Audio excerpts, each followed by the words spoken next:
Tcharan! O, diba mga sisi? Another parcel na naman, dagdag paninda. So, para to sa tindahan, hindi to personal use ko. So, bubuksan natin yan mamaya na. Si Kuya Dave, hello muna pala sa inyo. Hello, hello, hello. Kumusta? Kumusta ang benta natin? Matumal. Matumal ngayon, di ba? Pero sige lang. Si Kuya Dave, kararating lang pala. Ang bilis niya nakabalik. Kaalis niya lang ngayon. Nandito na agad. Bumili siya ng 15 trays ng itlog, mga sisi ko. Kasi yung binibili namin na itlog ay 15 trays talaga. Ayan. So, may natira. May natira pa?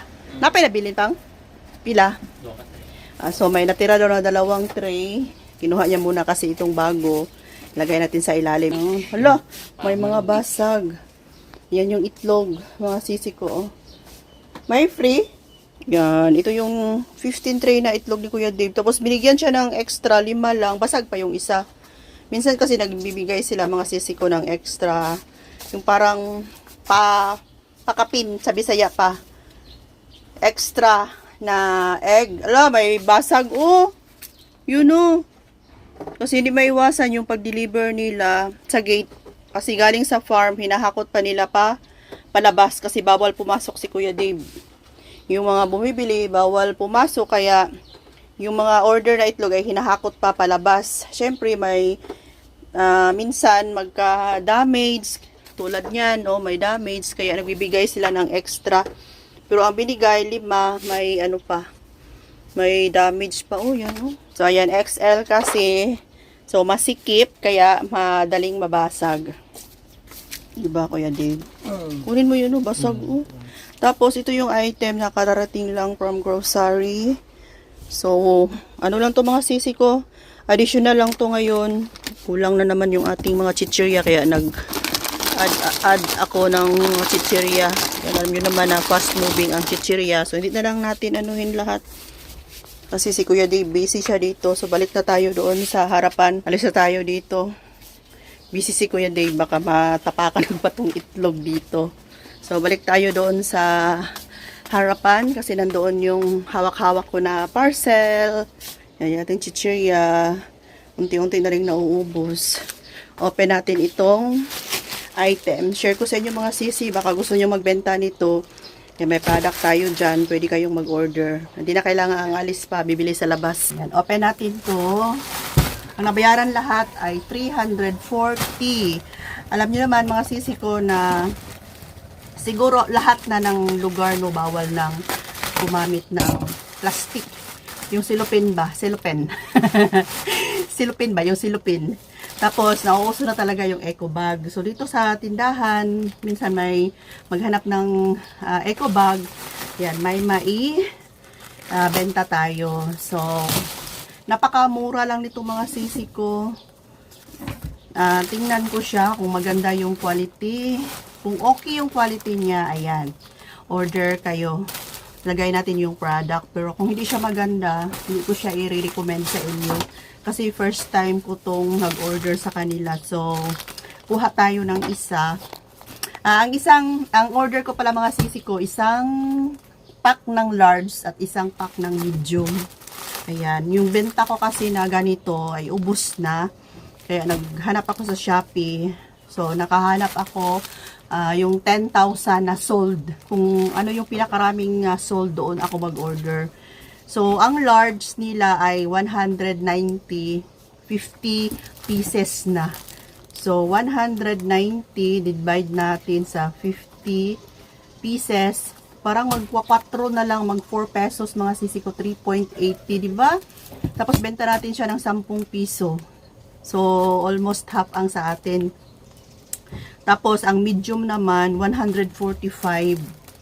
145. Grabe, ang mura lang pala mga sisi ko, no? Divided by 50 pieces, 290 lang. Ayan. So, sa mga kabataan, sa palengke, sa mga nagbebenta ng mga isda, di ba? 10 pesos na. So, malaki yung kikitain. Tingnan natin isa-isa. Tingnan natin yung quality. Kasi, before, nakabili kami dito sa amin, marupok. Parang ano na siya, powder. Parang powder, gabok, sa Bisaya pa, gabok mga sisi ko. Tingnan natin ngayon kung okay yung kanilang eco bag. Pero kung okay, ayan, pwedeng dito na lang mag-order para hindi na tayo lalabas pa. No? And nag-add na rin ako ng, ayan, thread. Assorted siya mga sisi ko. 65 pesos ito sa kanila. Ayan. Tapos benta ko siya ng 5 pesos. 10, 20, 30, 40, 50. 150 to. Lahat kung maubos. So, tagpa 5 pesos. So, almost kalahati din sa atin, diba? Matagal naman kung maubos mga sisi ko. So, at least may maghanap. May maibigay tayo. So, ang pagkapak pala nito, kaya mahaba. Ganito siya. 50. Minsan, may mga dumadaan dito. May maraming bit-bit. Diba? Dati, yung binibili nila cellophane na plastic na malalaki. Tapos, wala na ngayon. Bawal na kasi. Kaya, eco bag na. Ito yata yung ito yung large, kulay orange. Ito naman yung medium. So, pili na lang sila. Same lang yung price ko siguro mga sisi. 10 pesos na. Depende na lang sa kanilang need na size. Ito yung medium. Okay? Iano natin kung matibay ba.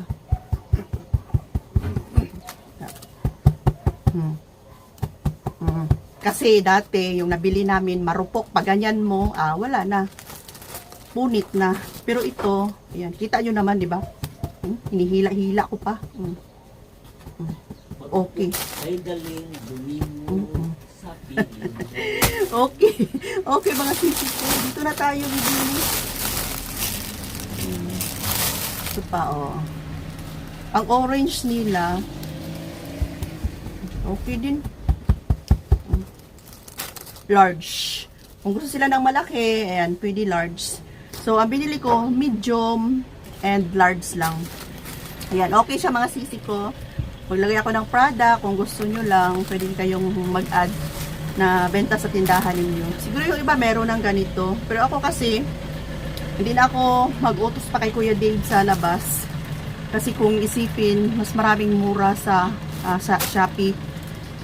And meron pa akong paparating na school supplies na sa Shopee ko pa rin binili, like yung mga hairpin.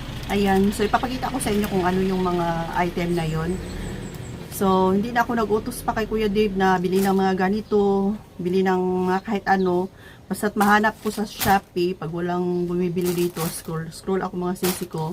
Pag may lalabas na sa tingin ko pwede siyang ibenta, idagdag dito sa tindahan, ayan, na lang ako, mag-order. So, di na kailangan aalis pa. Tapos, free shipping naman, mga sisi ko. Tapos, may vouchers pa naman to. Gamitin natin yung vouchers para mabawas. Ayan, makasave tayo.